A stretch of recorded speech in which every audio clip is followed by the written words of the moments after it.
Hello everybody and welcome to this week's episode of Analysing Anfield, your tactics and analytics podcast courtesy of the Blood Red channel. I'm once again joined by David Hughes, the front two back this week. How are you doing, mate? Yeah, I'm very well, thanks, Josh. And we're going to address Manchester City this week, obviously the win that we managed to get 3-1. We're going to also talk about, you know, the state of play after 12 matches. Obviously we've got an international break now, we can look back a little bit. And for half of the podcast, we're going to address questions that we've been asked this week. We sent out a Q&A today. The questions that we don't get to, we're going to address next week, half of next week. So we'll get into it anyway. Manchester City. We questioned how the match would go. We questioned various things, whether Klopp would stay the same, whether Pep would stay the same compared to last year, which manager would go for it, which manager would, you know, opt to play safe, if you like. You was obviously there, Dave.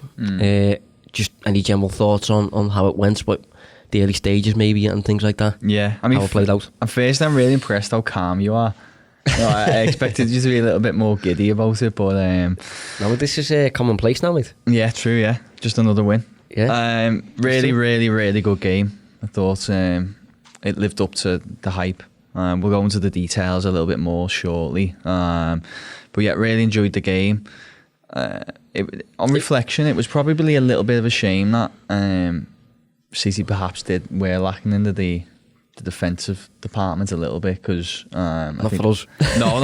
not from a Liverpool point of view. I just mean if we're talking from a neutral point of view. But yeah, just a really good game and lived up to the billing, in my opinion. Yeah, it was more entertaining than I thought it would be beforehand. Yeah. Obviously, if you look back to last year, I think we left last year with a point which wasn't particularly ideal at the time, but this year that would have really done if we're being completely satisfied kind of thing. And Guardiola, although they didn't win, he seemed to, master Anfield more than he had before. Liverpool hadn't really steamrolled them over a short period, as was the case beforehand. So I was surprised to see how the match played out slightly differently. I think it's safe to say that Pep this time around went for it more than definitely. before. Yeah. Last year we saw an avoidance of the middle of the pitch. They seemed to build using the flanks, which avoided Liverpool's workhorse midfield, really, in the centre of the pitch. And it avoided major errors being made. And it largely worked, but the problem was it also seemed to nullify City's attack last year. This time around, Guardiola came and he seemed to play quite intricate football, combinations, playing forward. They gained the corner in the first 30 seconds. We struggled to really get out of our own half for the first 5 minutes. It wasn't a great start up until Fabinho obviously found the back of the net. And I think Klopp went back to just the standard approach to facing Pep, which is just basically turn the game into a bit of a dogfight, turn it into a bit of a pinball match and use transitions and that sort of thing. And I thought it was someone said this to me this week already, I thought it was very Champions League 3-0 win. I thought it went along those lines, very similarly. I feel like in this game, Pep kind of almost tried to overcompensate the weak defence by being so attack minded, and potentially trying to I don't know, play Liverpool at their own game in terms of maybe trying to blow them away in the first 20-30 minutes. That's very difficult to do, and obviously they didn't do it. But then at the same time, if the goal doesn't come when it does, we don't know how it would have panned out that first half hour, because they were pretty I wouldn't say dominant, that's the wrong term, but they were very attack minded. They picked up quite a few corners in those early exchanges actually. They look quite threatening. They just didn't look as phased as before. It felt like they had the bit between the teeth a little bit. As I said, the goal changes things slightly, the dynamics of the game. But massively, really, innit? Yeah. But I thought they really went out to attack Liverpool. Yeah, I mean, City came with vaguely the same formation as last season. That hadn't really changed.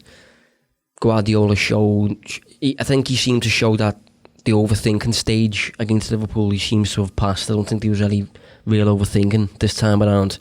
Okay, he played Angelino, but Angelino was a left back anyway. I don't think there was much.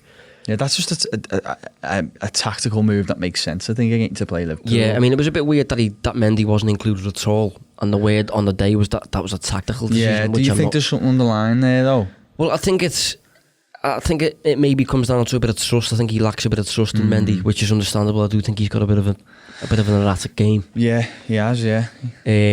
But yeah, it's difficult to absolutely nail Liverpool's game on the day because we took the lead so early, and I think that then, if any time Klopp takes the lead against the Guardiola team, Klopp's going to allow them the ball, and we're going to get them on the break. That's always the way it's going to go. I'm not exactly sure what minute Fabinho scored in. I think it was inside 10, though, wasn't it? I know I have 6 in my head, but I might you might be like there. Around 6, yeah. But so I think that first goal was crucial. That then allows City to... Yeah, that then allows us to effectively play on the break. We haven't really got to overcommit. City have got to expand to try and break us down. Yeah. So that seems to be how the match went stylistically. Can I just touch on... No, I was really impressed with, and I was only impressed because you don't really see it. I can't believe how brilliant Liverpool sit in the low block. Obviously, they never have to do it, but I thought they did really well in terms of just limiting City in that final third. Yeah, well, we will get to that, but what you've just mentioned there about Guardiola not really having a defence, and as a result, he went for it. That's what Klopp used to do. Klopp used to really press from the front and use the likes of Salah and maybe not Salah. Well, yeah, Salah King before the defence really got shored up. Mane in particular, Firmino in particular, to defend from the front because we didn't really have the goalkeeper. We didn't have the centre-backs. That's changed gradually. But yeah, Liverpool are more than capable now at soaking pressure and hanging on to leads sort of thing. But I think one thing we did mention last week that turned out to be crucial, I ended up writing a piece on it, was we mentioned last week that it may come down to just which team converts their chances better, which team's the more clinical on the day. And I think that's absolutely how it worked out. Yeah. Liverpool scored with their first and second shot on Sunday. Overall conversion rate from the match of 25%, which is, above average really. Yeah. I think you're looking at an average of about 15 to 20% usually, with most players at least. Yeah. And I think Liverpool have really been able to do that, particularly at Anfield against City. Really clinical, taking your chances whenever you get them. And City, particularly Aguero, seem to do the opposite. Yeah, definitely. I mean, just if you remember, last week on the show when we were talking about Chamberlain and that ability to shoot from distance, I spoke about how Company basically won the title for Manchester City doing that last season against Leicester. Although we said, you don't want to be over reliant on these shots from distance, that's all. Fabinho's ultimately hit a ball from way outside the box that you probably wouldn't really will him on to do it, and he scored a very important goal in the game that completely changed the dynamic in the favour of Liverpool. And actually, at times for me, I know City are masters of cutbacks and working in the half space and creating shots from really good angles, centre of the goal, not from far out. But there did seem to be some indecisiveness in around Liverpool's penalty area where I think City should have attempted more shots. Even if they ended up getting a deflection or, I don't know, just test the keeper a little bit more. I felt there was quite a few examples of them not doing that. Whether that's just down to purely Liverpool's really good pressure, but I think that was a big narrative and a big difference between the two sides. Yeah, one of the reasons that maybe they're not shooting from slightly unrealistic areas is because Alisson's in goal. Maybe they're aware that you need to generate more clear-cut chances to beat that goalkeeper. So in terms of where they overthinking it a lot, I don't know. Was it because it's Liverpool? If it was, I don't know, Southampton like it was the week before. Yeah, would they be more inclined to take more efforts? Because ultimately the goals come from a bit one of those kind of. I know there's the decent ball cut back, but from where Bernardo Silva's hit it, I wouldn't say it's a great position to be taking a shot. But as I said, I think if you look at the underbelly of that, it's a testament to Liverpool and their defence and the goalkeeper. Yeah, I mean, just a little bit more on Liverpool's conversion there. When Liverpool beat City 3-0 in the Champions League, we scored with our second shot, third shot and fifth shot, with a conversion rate of 37.5% on the day. When we beat City 4-3 at Anfield, we scored the opener with the second shot of the match. That was Oxlade-Chamberlain from outside the box. So, and our conversion rate on the day that day was again 25%. So I think, and I looked at other matches that City have struggled in this season. So I looked at Norwich, I looked at Wolves, and in both of them days, City faced about a total of about 7 shots each time, 7 or 6 I think it was. But Norwich and Wolves just clinical, take your chances. I remember Gary Neville spoke a couple of weeks ago, and he said, what he said stuck with me. He said, when you play against City, if you want to beat them and that, you've almost got to live in moments whereby you're not going to get anything for like half an hour. And when you do, you have to take it. If you're going to get anything from them, you have to take it. And I think Liverpool have proved to be, for me, the best at, absolutely maximising any opportunity you're given against the City team. Hence why Guardiola seems to struggle and City seems to struggle. But despite that, I do think it's worth saying that for me, it was the best I've seen Guardiola's City play at Anfield for me. Yeah. It's the best performance I've seen them put in. Yeah, I totally agree. I can't really add much more to it. I thought they played really well across the pitch. I thought maybe in the final third, they could have done better in moments, maybe better decision making, but as I said, Liverpool were really impressive defensively in terms of sitting back and soaking up that pressure, cutting out passing angles and frustrating City really in that final third. I mean, their XG on the day was around 1.3 to 1.5, in the region of that. That's the first time Guardiola's posted over 1 XG at Anfield. So is that non-penalty XG? Sorry, yeah, that's non-penalty XG. Last year, for example, they posted 0.18 without the penalty, and only managed 6 shots on the day. They managed 18 on Sunday. So as I said, it was a decent performance, and I think if that match, if I'm being totally honest, I think if that match was to be replayed 100 times, that exact match with them exact chances created, I think you may be looking at a draw. You may be looking at a few City wins, a few Liverpool wins. But as I said, I just think on the day, Liverpool really took their chances. City didn't. And it's not the first time that's happened. I think Aguero missed a few sitters. Do you think we maybe benefited from a bit of leniency regarding the referee and certain decisions and things like that? But I do think that it's probably the best I've seen City play at Anfield. I am happy saying though that Liverpool deserved to win simply because on the day we did convert our chances better. More clinical, yeah. Yeah, we demonstrated better capability when presented with actual shots. But one question that I do need to address is that quite a few people have messaged me this week saying, address Milner, basically. Why does he bring Milner on? And that sort of thing. Because people seem to think that he doesn't really add a lot, or the game seems to go the opposite way. Have you got any general thoughts on that? I don't know. So I see Milner as quite a composed character, to be honest. And I always remember one performance he come on and he gave the ball away straight away, and he was meant to come on and calm the game. But I don't know. For me, I think Milner's a great player to bring on. Certainly, if you're trying to manage a football game, he's a cool character on the pitch. I don't know. A bit of tennis here in terms of firing a question back to you, but I don't know what it says. Can I ask your opinion on Henderson being one of the first substitutions to come off often in that midfield as the club captain? On that day, though, bear in mind the amount of running that the midfield has to do, and he'd been ill a couple of days earlier.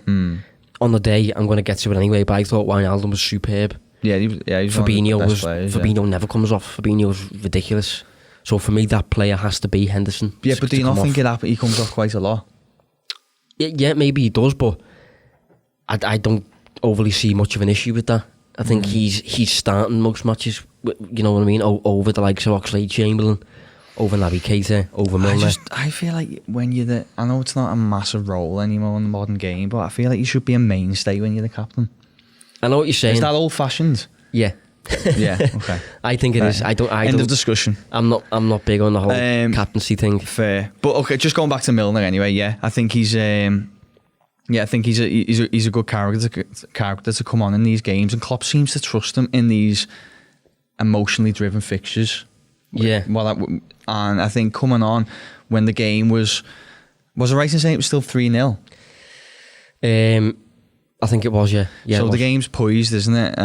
Although Liverpool are comfortable, like one goal, maybe two, completely changed the complexion of the game. So I can understand why he uses them. Put it this way, I think this perception is derived from this, right? Milner comes on the 61st minute. Liverpool's last shot of the match is on the 63rd minute. Right? So it looks... The common perception will be that once Milner came on, we played crap. Once Milner came on, we couldn't keep the ball and things like that. More reserved. I am inclined to think that was a relatively deliberate ploy to, okay, we're 3-0 up. There's half an hour left in the match. For me, that's a little bit too long, but there's half an hour left in the match. We are going to sit on this lead.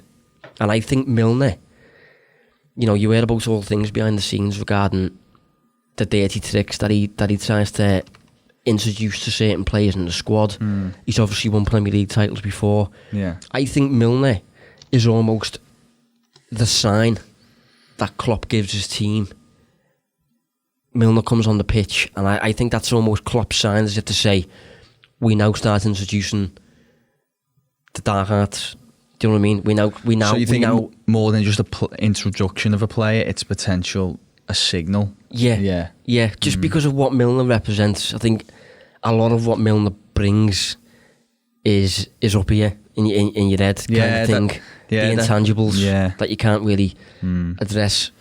So I think when we introduce Milner back end of a match with a lead, I do think it's that kind of indicator almost to the team that we're going to manage this now. This is where the dark arts come in. This is where the winning mentality comes in.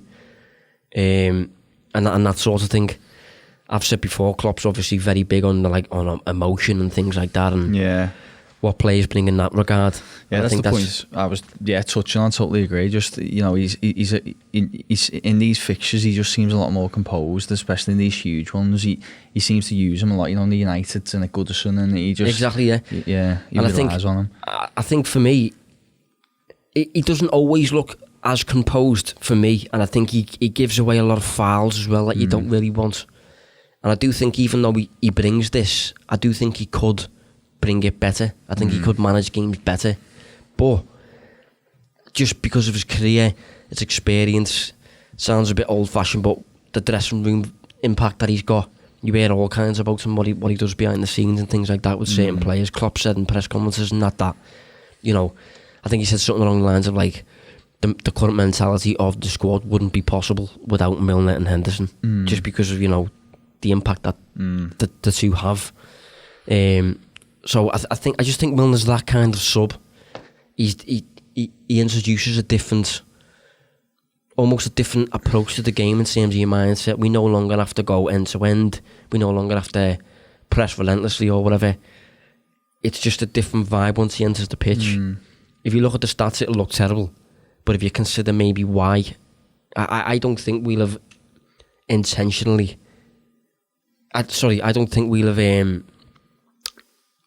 wanted the ball, but like just haven't been able to catch it for the last half an hour. I think it'll have been a deliberate ploy to sit on that lead, to an extent at least. I think we'll have wanted more shots in the 63rd minute. But I do think it was somewhat deliberate to, okay, we've got a 3-0 lead. This is a ridiculous possession team. We can only press for so long without getting opened up. we're going to now clog the spaces. Do you know what I mean? Yeah, totally. Yeah, I do. Yeah, I think he's that kind of character, and that theory completely makes sense. Yeah, and we'll conclude the City match just with a couple of words on players that for me deserve a mention. And the two Liverpool lads that deserve a mention are for me Lovren and Wijnaldum. Two players that I thought. The reason I've picked them two, a lot of players played well, but the reason I picked them two is because they maybe don't get that much praise very often. They go under the radar. Yeah. And I think they both didn't put a foot wrong. I thought Wijnaldum was superb. Oh, he was unbelievable. Unbelievable, yeah. When you see him like that, I can't help questioning why he doesn't do it every week. Yeah, I know. Because some weeks he can come across as slow, and he's faster than how he's running. It's weird. Do you know what, right though? I feel like he's a type of player that clicks into gear under more pressure. I feel like he doesn't enjoy a game where it's slower and then it requires more build-up. I think, the way like the Barcelona game, that clip that we all remember where he takes two of them out of the game. I think he's a player that kind of runs on reactions as opposed to overthinking things. So I think in these big fixtures, that's why he seems to stand out so much. Yeah, I've said before that he is a chameleon. in that he becomes what you need him to be. Whatever the situation is, he will adapt and become whatever is required of him. And obviously in a midfield whereby you're up against strong opponents that are going to press you, Wijnaldum turns into this mobile, fast, press resistant midfielder that every other week he instead just plays a quiet backseat game and lets the key men do the attacking sort of thing. But I was impressed by his acceleration and the speed and tight spaces and little things like that we don't see every week. And I think if Wijnaldum showed that every week, which he doesn't really have to because of his role in the team and because of what other players are doing anyway. But if he did that every week, I think he'd get a lot more praise. Do you think it's tactical restrictions though, maybe? I think our midfield is primarily focused on control, Yeah, because I feel like a lot of... Even on Sunday after the match, I was talking to a few of the lads afterwards in the pub, and like, the midfield still gets so much stick, and I think a lot of the time they have to sacrifice the quality of their own game to do the job that the team needs. Yeah, definitely, yeah. I think we've made a conscious choice to attack out wide, basically. Penetrate out wide, build the play using the flanks because it's safer, and because of the profiles we've got in the team as well, use our centre midfielders to just keep things ticking over, provide defensive coverage, and take few risks on the ball, sort of thing. But in a match against City though, where it becomes a bit more transition focused and end to end and that sort of thing, and we want that to disrupt their game. Yeah. I think Wijnaldum almost comes alive because he's got to, because that's what the environment becomes, that sort of thing. And one more player, City player that I wanted to mention that I, before the pod, actually predicted would maybe struggle is Rodri. Yeah. I thought Rodri was superb. Yeah, he was. Have a look at his pass map while you're there now. And his pass map's brilliant. But I think beneath the surface, because of how quick the match was, because of how technically good all of City's players are, he'll have maybe gone under the radar a little bit, but... Yeah, I've literally been singing his praises because just the speed he's don't forget he only come in this summer. The speed he's come into this division and settled in, and he's such a big player already for them. He's filled the shoes of Fernandinho, who has obviously been an unbelievable player for City over the past 4 or 5 years, and I'm just looking at the pass map now, and it's ridiculous. It's just not an Anfield pass map, is it? No, not at all. There's every type of ball in almost every location. It's really, really impressive. Yeah, he just, considering how players are usually phased on their first visit to Anfield, he just didn't seem that way inclined. I think he's going to be massive for Man City. He seems very cool. I think he's going to be a great player over the next few years. So, the state of play then, after 12 matches. 12 matches in, obviously got an international break now.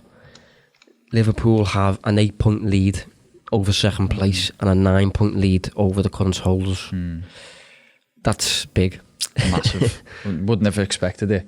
You probably, I think it's fair to say, you were expecting another toe-to-toe battle where it was just each weekend, both teams, finishing the weekend, same points, 1 point difference. Yeah, I mean, there's various statistical models out there that, based on the likes of, underlying numbers and things like that, can forecast how a season may go. And after 12 matches, a forecasting model called, a 538, it's called, if you want to check it out, 538.com. They suggest that Liverpool now have a 67% probability of winning the Premier League, which is enough for me. That can obviously change. That can obviously change with the single result. But as it stands right now, that's how it's looking. That's how favourable the current situation is for Liverpool. Yeah. There's various different ones, but that's a fairly reputable one that I just opted to include. And I think for the rest of the year, I actually think that the gap may widen just because of City's fixtures. Liverpool have generally had a tougher start if you actually look at the average positions of teams.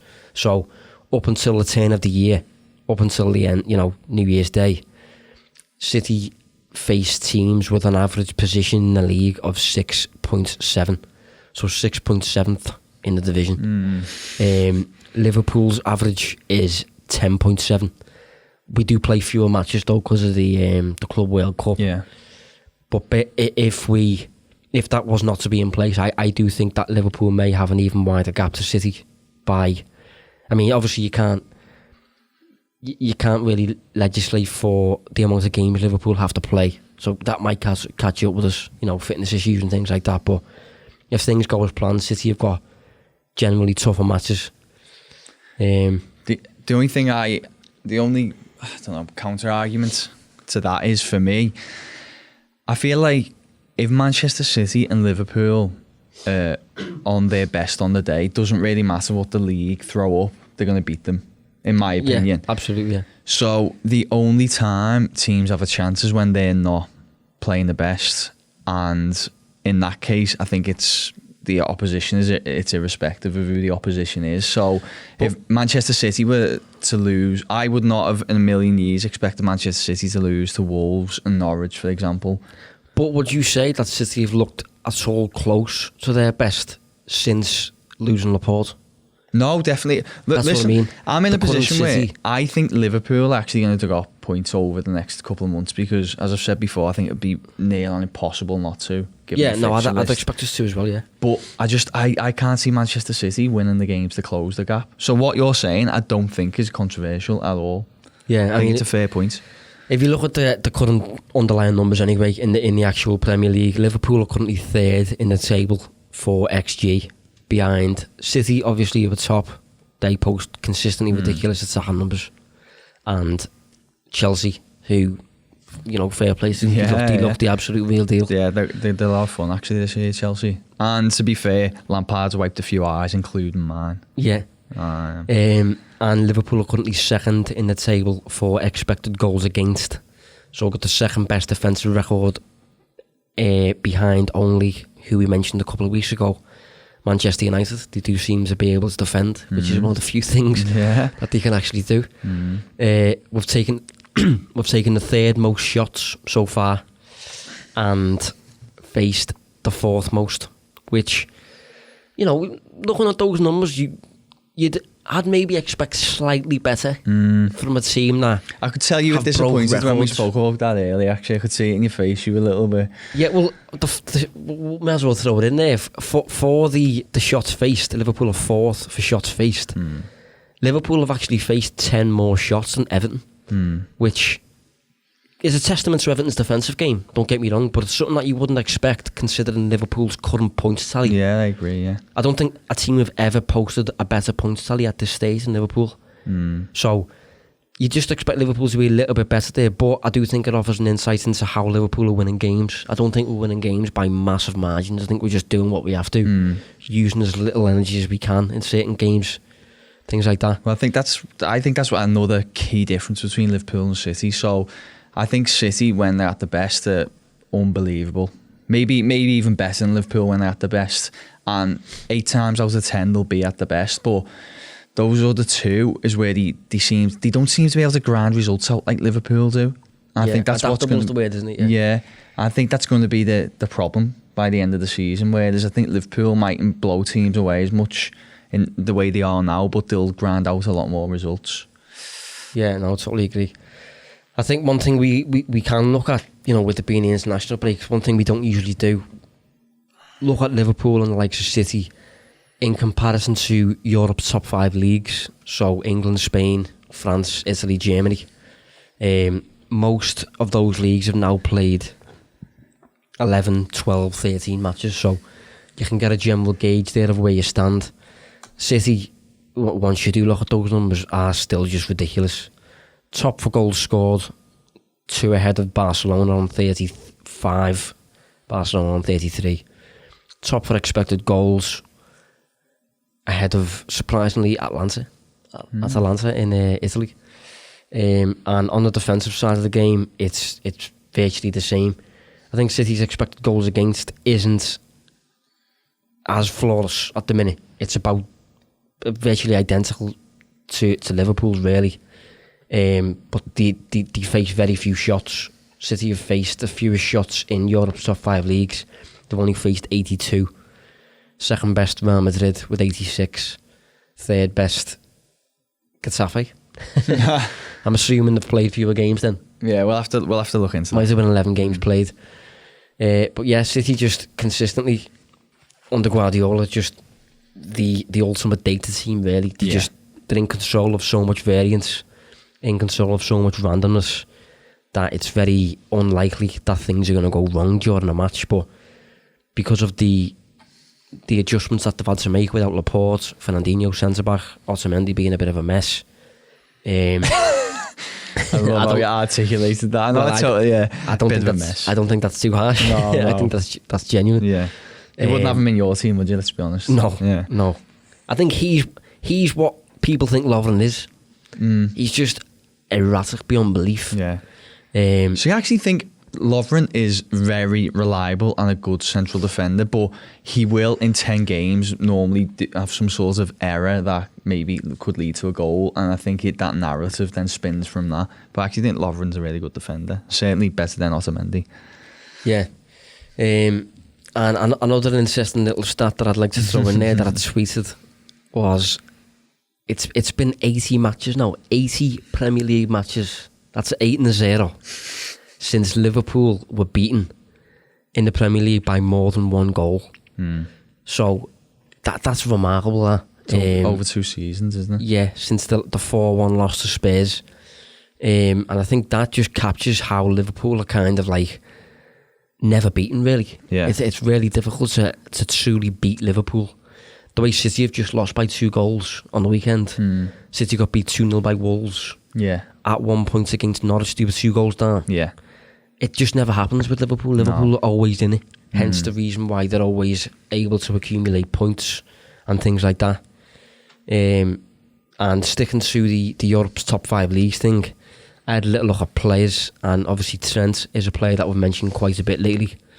Trent is currently 3rd in Europe's top 5 leagues for expected assists. That works the same as XG. Obviously, considers a value based on the chance that you create, but it doesn't consider whether the chance was scored or not. So for expected assists, Trent is 3rd behind only Kevin De Bruyne and Di Maria, which is, again, crazy considering he's technically a right back.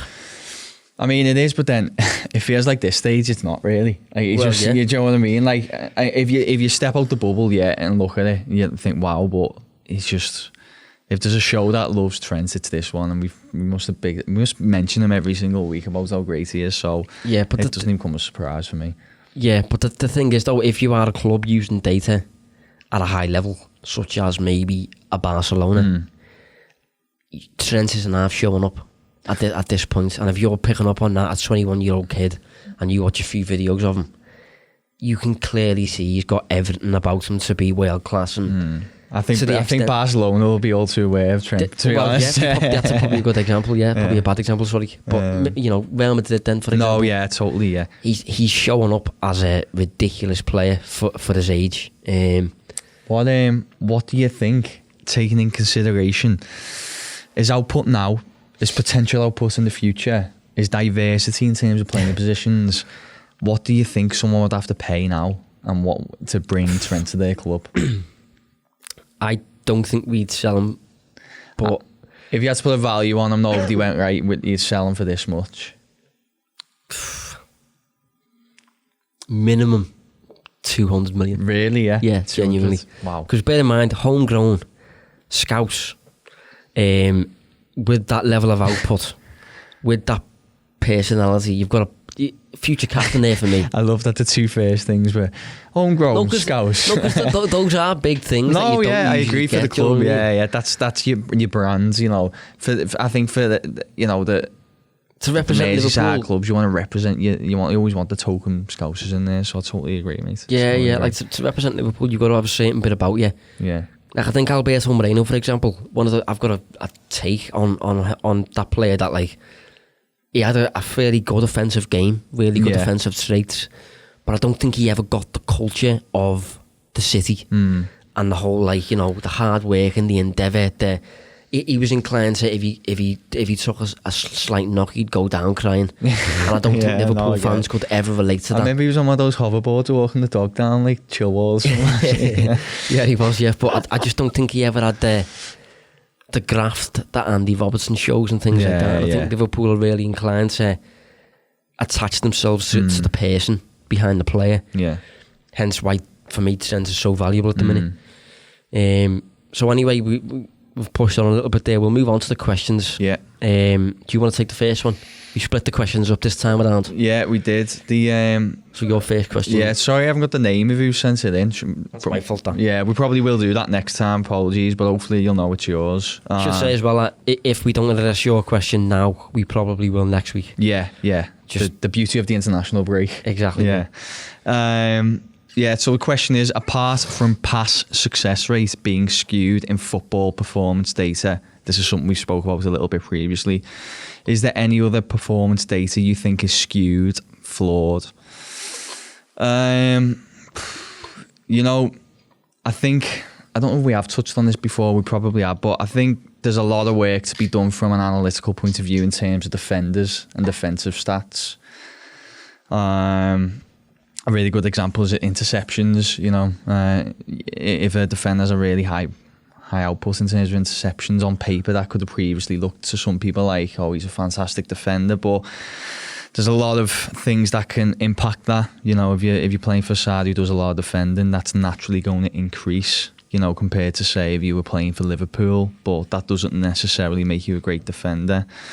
I probably put tackles in there as well, because Wan-Bissaka is the perfect example that everyone loves to bring up, but I've seen a lot of things after the Norwich game. He made 11 tackles, but if you're talking about tackles, you have no idea why he's making the tackles, if what's happened if it's an error by him, that it's a last resort, or it gives you no information on the passage of play.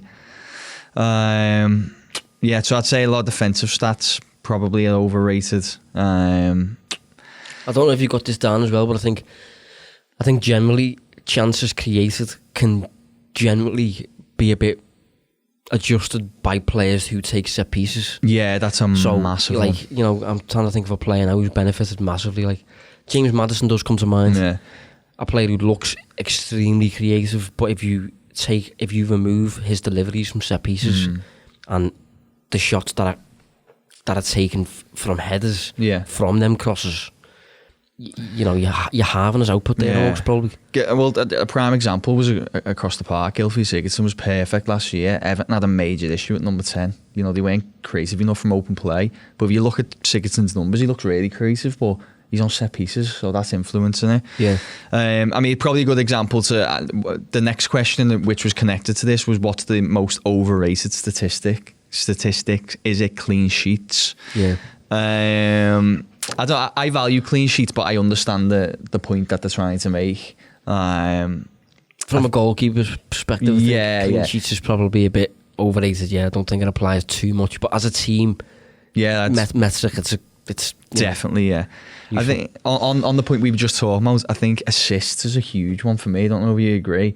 Yeah, I think, you know, you're highly reliant on the player you give the ball to, right? Exactly, yeah. You know, a player could beat 3 men, put the ball into the cross, and the striker's 6 yards out and balloon over the bar, where there's another winger maybe could play a 5-yard pass. Player could turn 3 players and hit it into the top corner, and one's got the assist and one hasn't. So I think that's a massive one. From more general ones, I think possession. You know, tactically, some sides choose to, you know, forfeit possession in games, but they can still be the most dominant side across the whole fixture. Yeah, definitely, yeah. Shots on goal as well. Another good example was, we were talking about Everton earlier, weren't we? They had 20 odd shots against Southampton, but if they're all from distance, they're not really anything of note, and most likely a side will be pretty content to welcome those shots. Yeah, you just got to be thorough in how you analyse things, haven't you? Like, definitely, yeah. Like the other week, Arsenal played, is it Victoria? Yeah. In the Europa League. And I saw some tweets that, like, you know, at half time, I think Arsenal had maybe 0 shots or something like that, and Victoria had like 10. Yeah. And I was like, that's terrible. But I looked at the shots, and something like 8 of Victoria's were from like 40 yards or something. So you're happy to concede them. If anything, you invite them, don't you? That's a sign of frustration with a very little chance of leading to conceding a goal. Yeah, you shoot all you want. From my perspective, if you're an opposing team, you want to shoot from that far, fine. Yeah. You know, go ahead and do it. That maybe tackle success rate, again, touching on defenders. I think that, you know, how many times you've seen someone raving about 100% tackle success rate, but you have no idea of the context again. Yeah. I don't know if you've got any more you can think of off the top of your head. One thing I don't like that I think Sky do quite often is team rankings. So, like, they'll say, like, at the end of a match or something that Maddison was first for his team on the day for assists, which is just stupid. I just don't get. Don't get that. No, first on the day from his team for passes. Yeah, come on. Anyway, my question. Maybe a bit too harsh. Are we as good as last season? By the way, I should say the questions I thought today on the whole were very good. Yeah, I thought they were the best set of questions we've got. So, you know, thanks for those. I was conscious of offending people who'd sent them in previously, but I'm glad you've led it there, because I agree, there were some really, really good ones. Listen, every question we ever get is great. This time it was just a bit more great. Yeah. So yeah, are we as good as last season? Thought that was a good question. So after 12 matches this season, we have an XG of 24.4. We've been expected to score 24.4 goals. Last season, it was 23.6. So, on the attacking side, technically, we've improved. I'm not sure at this point whether or not we've had more penalties or not. That will have influenced things slightly. But I think roughly on the attacking side, we're about the same, I'd say. In defence, we are slightly worse. We've got an expected goals against of 11.7 at the minute. Been expected to concede 11.7 goals. Last season at this stage it was 9.7. There's not that much of a difference there, but what I do think has impacted things, the whole narrative that last season we were better, I think it's massively impacted by last season we'd overperformed a fair bit. So we'd been expected to concede 9.7 by this stage last year, but we'd only actually conceded, I think, 5. Yeah, it was something ridiculous. Alisson had saved shots he shouldn't and things like that, and we'd kept 7 clean sheets by then. I think this season we've only kept 2. So I don't think the actual defensive showings are that different, but, you know, the end product sort of thing, the outcomes are slightly different. We'd overperformed last season, whether that be down to facing strikers that couldn't finish, whether that be down to luck, whether that be down to Alisson just being better than the average goalkeeper. We just let in fewer goals than we should have. If we'd have conceded last season at this season's rate, which is, you know, a normal rate, I don't think people will have felt as vulnerable in comparison to last year, if you know what I mean by that. So I don't think there's a massive difference between us this season and last year, based purely on the numbers. We've went slightly up in attack, but slightly down in defence. But as I said, it's. I think the narrative is mainly related to the goals that are actually going in. You know, we're conceding goals that would be expected to concede this year, whereas last year we just saved beyond our means, kind of thing. It's a nod to the expected metrics as a whole, isn't it? That I said last week that I think it's a matter of time before Liverpool keep about 5 clean sheets in a row or something like that, just to balance things out, because I think we're unusually suffering at the minute. Like the Pookie goal first game of the season, the Williams goal against Newcastle was just silly.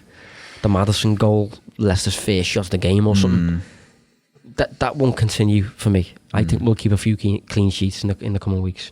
We'll see. This was a really, really good question, by the way.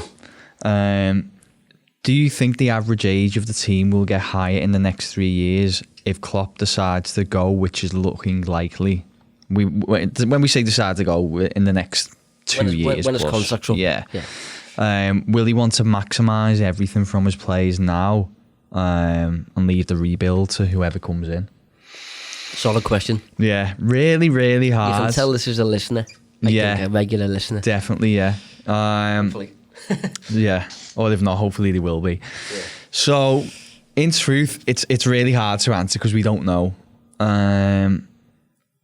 My theory is, say if Pep Linders was lined up for the job, or it was clear he was going to take over, which is something we've toyed with as an idea, haven't we, on the show, talking about it? Yeah.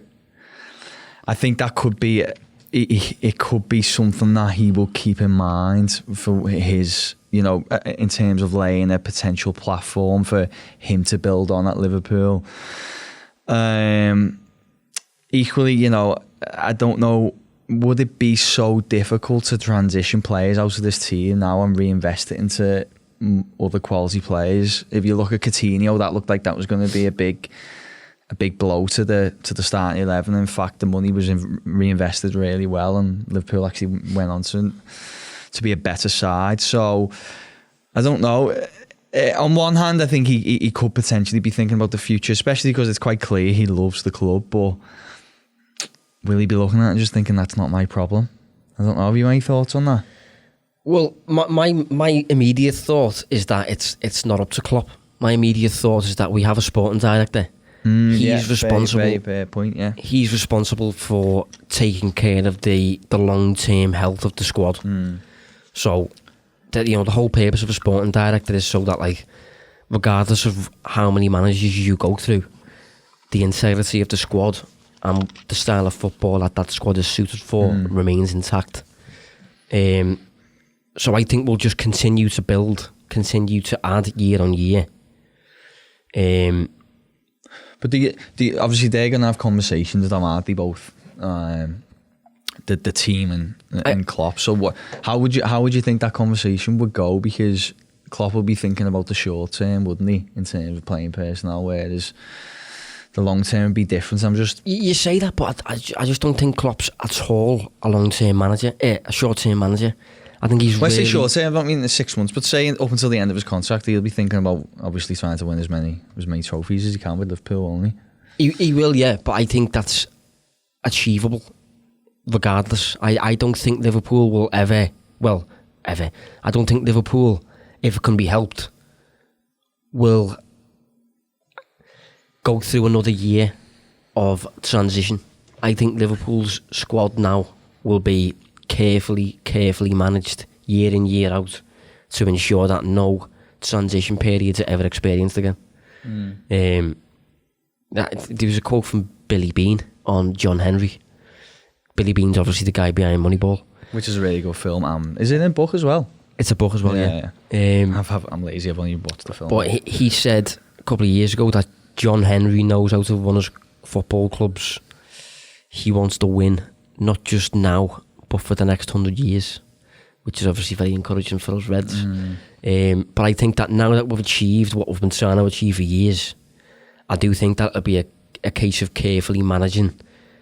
You know, say for example now, if you look at the current squad, you've got Lallana, who he's definitely over 30. I'm not exactly sure what his age is, but his contract's coming up towards the end. I think he'll be let go. Milner.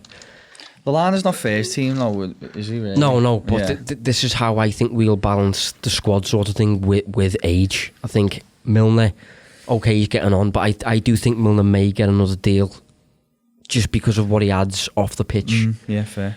I think Henderson will get a new deal eventually, but with view to becoming another Milner, another utility man who fills in at right back and left back if he's needed. Yeah. And I think those deals will be on lower wages. Their replacements will gradually be introduced. Like, I think their gradual replacements are probably Keita and Chamberlain, if it can be that way. Yeah. So I just think it'll be a gradual contingency thing that we just do year in, year out to ensure that no real major So there's turnovers. no fall off almost in the cliff where someone's got to come in and piece it all back together. No, I don't think there'll be a major turnover now, ever, if it can be helped. Do you know what I mean? Yeah. But I thought it was a good question, though. Yeah, very good question. So I got asked about Ryan Fraser. Classic Liverpool signing or not? Good age at 25, not many injuries, high assists last season. So I can see why people think he would be appropriate, but I would personally be surprised if he was a legitimate target. He's definitely the right age, did get a lot of assists last season, but I don't think he's got world-class potential, and I think that's a Liverpool requirement. I think we have aspirations to compete at the highest level now regardless. I think we're going to try to maintain what we've currently got.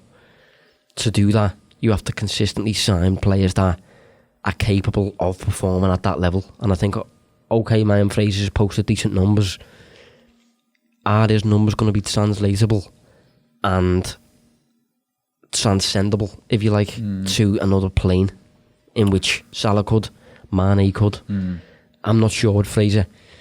For me, he doesn't offer enough of a scoring threat beyond providing chances for others. His expected assist numbers are good, but he tends to shoot, based on about the past 3 seasons, he tends to shoot about 1.5 times a match. You want more than that. And okay, he's playing for Bournemouth and that should increase at Liverpool, but I'm just not sure he's got that world-class potential that would be worth investing in. That Klopp could, get out of him, harvest that potential out of him. I think Ryan Fraser's top level for me is maybe a Leicester. Top level at Leicester or something like that, maybe. Top 8 side or something. Yeah, I don't think his top level is competing for the Premier League and a Champions League. No.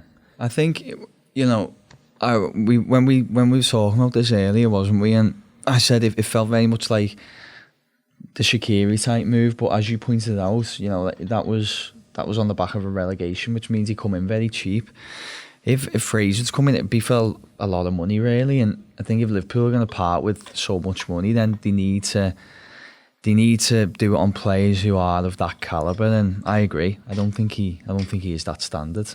I don't think he's Liverpool standard. I just think when we make signings, a lot of it's to do with like risk versus reward sort of thing. And Shaqiri was worth the risk because he was 13 million. That's nothing. Yeah. I think Fraser, the money Fraser had cost, I don't think it'd be worth investing in Fraser. I think you might as well invest it in someone with a higher ceiling. Yeah. So, totally agree. Yeah. Someone asked, is Salah's passing really as bad as it seems? Interesting question. Obviously, it's something that we'd mentioned before. So in the Premier League this season, he's averaged around 27 passes per 90.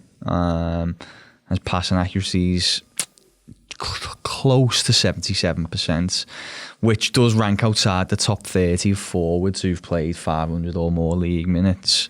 Premier League, is that? Premier League, yeah. This is only Premier League. But then I've spoke about this before. It's, for me, firstly, I don't see an integral part of Salah's game being his passing ability at all. Chance creation, yeah, but not passes. I think if you're playing in that position, Normally, 9 times out of 10, he's coming in off the flank. Trying to complete passes in the final third is really difficult due to lack of passing angles and really numerical advantages for defending sides. It's really tough. So you shouldn't be expecting to see Salah completing the same sort of level of passes as, say, like a central midfielder or wing back defender, because it's just a completely different position.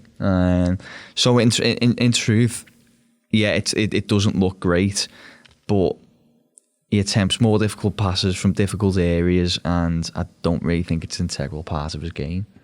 One alternative take on that as well is Salah giving the ball away high up the field can inadvertently create a chance.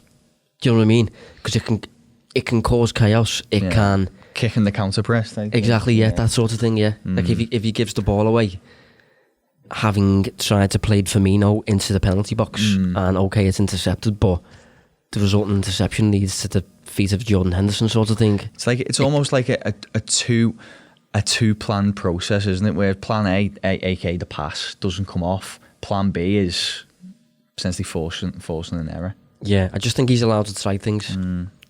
I wouldn't be super critical of Emmanuel for his passing, I'll be honest. No. I did say to you, actually, sometimes, and you said you've been with people where they're like, he's always giving the ball away, but I think when you're in the final third, people's interest peaks a little bit and you start getting excited to see what's about to happen, and if the ball's lost, that stays with you a lot longer and it forms a bit more of a narrative. No, definitely, yeah.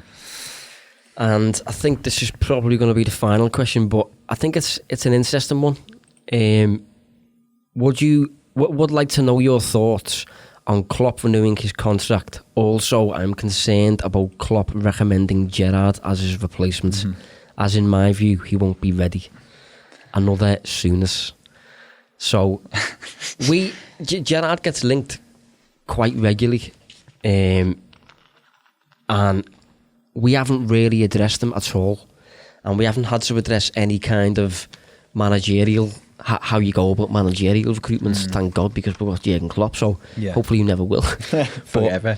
We probably will eventually anyway, but there's certain things you've got to consider when we get Gerrard in. Obviously we'll still have, hopefully, Michael Edwards, and we'll still have the structure in place, and we'll still have a solid squad because Edwards will be overseeing that.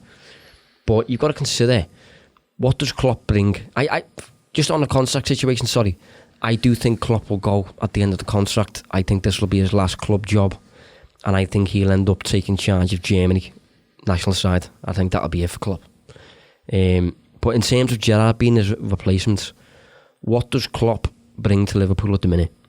So for me, he brings an aura in terms of, if you're a potential signing getting linked with Liverpool, do you know who Jurgen Klopp is? Do you want to play for Jurgen Klopp? Does he entice you in? Of course he does. Does Gerrard?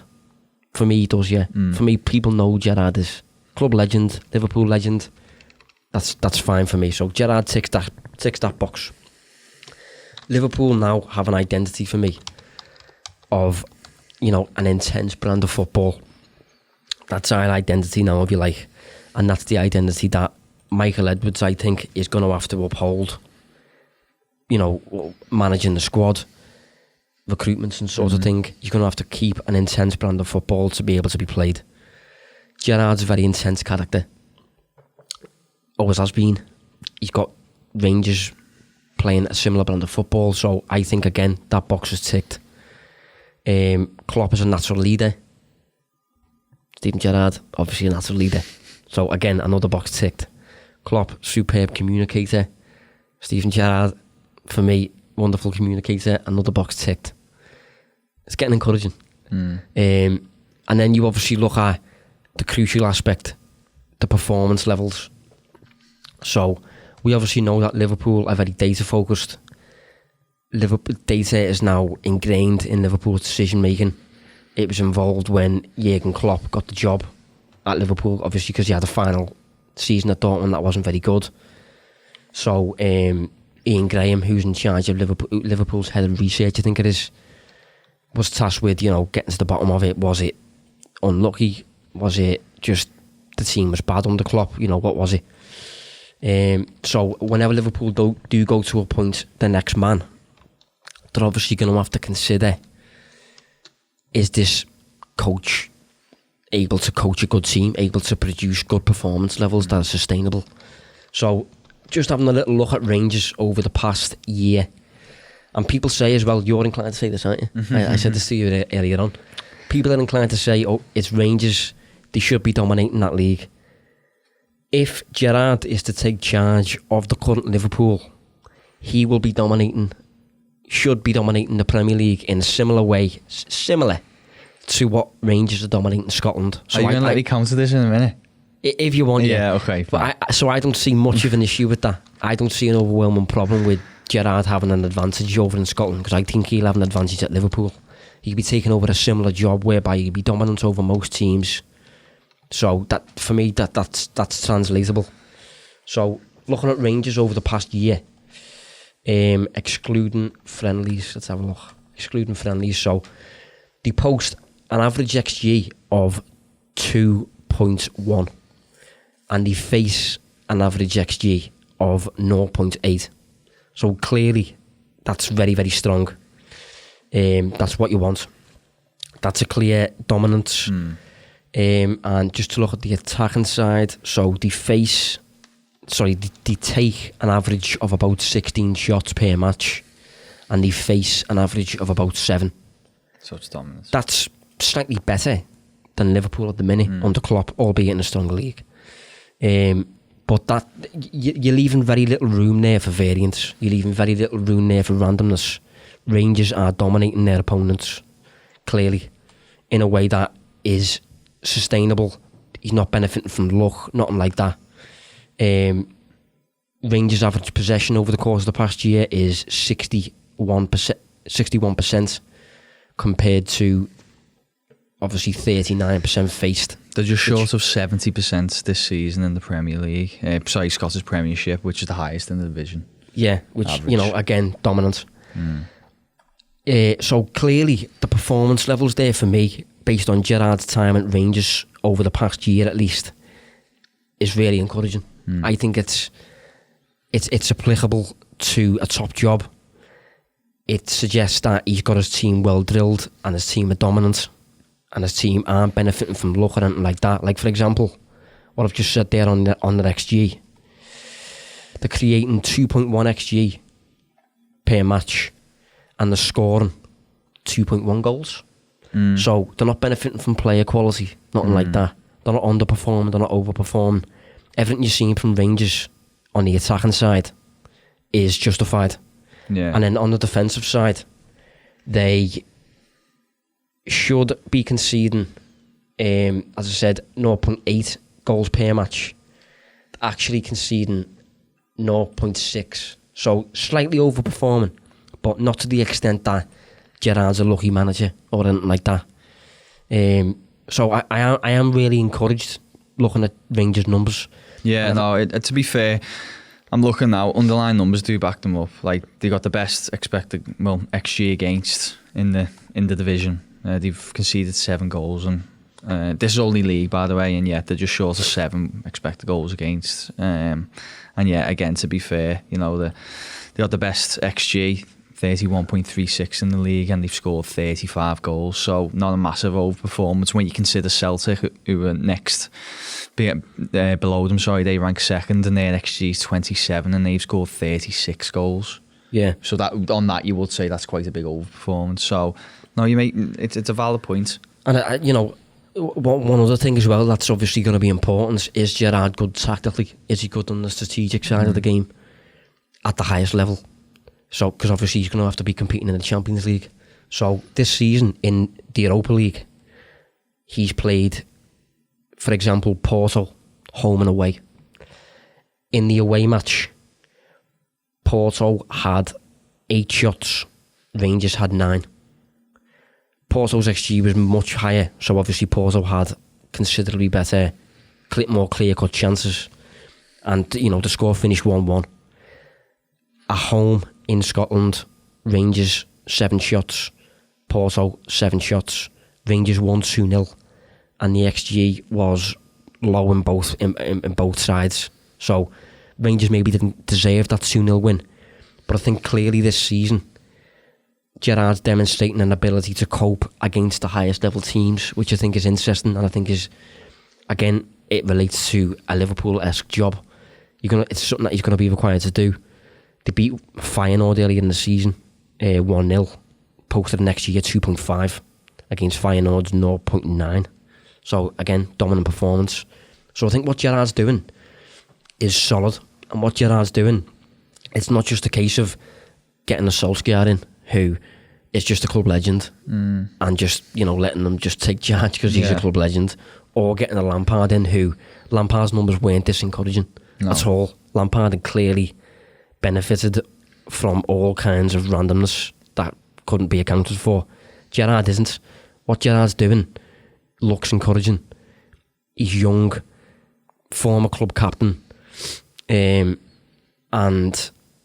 yeah, it just looks applicable. And considering Klopp's contract runs until summer 2022, Gerrard's got the rest of this season, next season, and the season after to get in a position whereby he's learned enough lessons. Liverpool will have enough data on Rangers' performances if he's still there. I think it's, based on how it's going at least, obviously a lot can change. I think it's possible. I do. If everything's kept in place at Liverpool, Edwards, the backroom staff, the whole data-driven decision-making, all that sort of thing, if everything's kept in place and Gerrard just comes in to take Klopp's place as first-team manager, I think it's possible. I do think it's possible. I'm not saying it's going to happen or any of that nonsense. Just looking at the numbers now, though, very encouraging for me. He's doing a good job over at Rangers. Everything he's getting deserved. And So you would happily see him stay at Rangers and then take the Liverpool job. You wouldn't like him to have a stepping stone in between. If when Klopp leaves, Gerrard's numbers are still this good, then I would have no real problems with at least interviewing him. At least him without doubt being in the fray. Just to put context on my counter argument, just because I think it's fair, and I'll keep it brief. I just think, although it's a 2-horse race now in the Premier League, I think the Premier League historically, the most dominant sides always find that the teams around them find counters to their dominance. I just think it's proven by the fact that even United, who dominated for 20 odd years, had spells where they would then drop to maybe third or fourth and kind of have to regroup and go again with a different sort of tactical form of attack. For me, Scotland or the SPL is consistently dominated by Rangers or Celtic, and the only time it hasn't been in recent times is when Rangers got relegated. They've basically come back up and gone back to making it a Glasgow orientated dominance, and I just think you can't really compare the SPL and the Premier League. So I think, his numbers are good, but they're always going to look good in that league. Me personally, I believe Gerrard is on the right track. I agree with everything you say. I think Gerrard is... Liverpool always need a narrative around the club, don't they? And Gerrard's perfect for it. Klopp's been perfect in his way. Gerrard will be as well. But I would definitely like to see a stepping stone before Rangers to Liverpool, personally. Yeah, possibly. That's not something I'd be completely against. Yeah, because I think he's definitely on the right path. But yeah, maybe just something in between. I just think it's going to be interesting when we come to replacing Klopp, because obviously we will use data to assess the next manager, whether he's able to get his teams in shape according to the numbers. Gerrard does fit that bill at the minute, and all those other check boxes that I've just mentioned. Again, he does apply. I don't think Liverpool will be inclined to go down the route of a star man, a star name like an Ancelotti or something like that, or a Mourinho, or a big name like that. I think Liverpool will be inclined to use a contingency plan and get someone in that knows how the overall setup works. Liverpool are really well set up at the minute with the whole strategy in terms of Mike Gordon, Edwards, the man below taking charge of the squad, bringing through youth academy prospects who are good enough. It all works, and I think Gerrard would be a person who would be inclined to go in, and he'd have no problem with disrupting that setup, whereas, say for example, Rodgers would, Rodgers wants a bit more power than that sort of thing. I think a move for Gerrard would be seamless, especially considering he's took charge of the reserve team and things like that. Yeah. But yeah, it would be interesting. But I just thought it was time for us to go over Gerrard's numbers in a bit more detail. Gerrard as a managerial prospect in a bit more detail, because it dismisses that another Souness thing, doesn't it? It's not a case of he would just be appointed as a club legend who is relevant. It's not that. He'd have to fit the bill, but at the minute he does fit the bill for me, and we will use that note to round up. So thanks for joining us, Dave. Yeah, thank you, mate. Just to confirm, by the way, Josh did do this whole interview with no pants on, like he promised. I can confirm. Yeah, we should have mentioned that actually. Yeah, we should have mentioned that. That wasn't far off happening, was it? No. Christian could have been next to me now with his bills on his head. Well, I've just seen him in the kitchen there. He's doing it right now. So yeah, we will be back next week, probably on Thursday, to look ahead to Palace and to address the questions that we didn't get to this time around.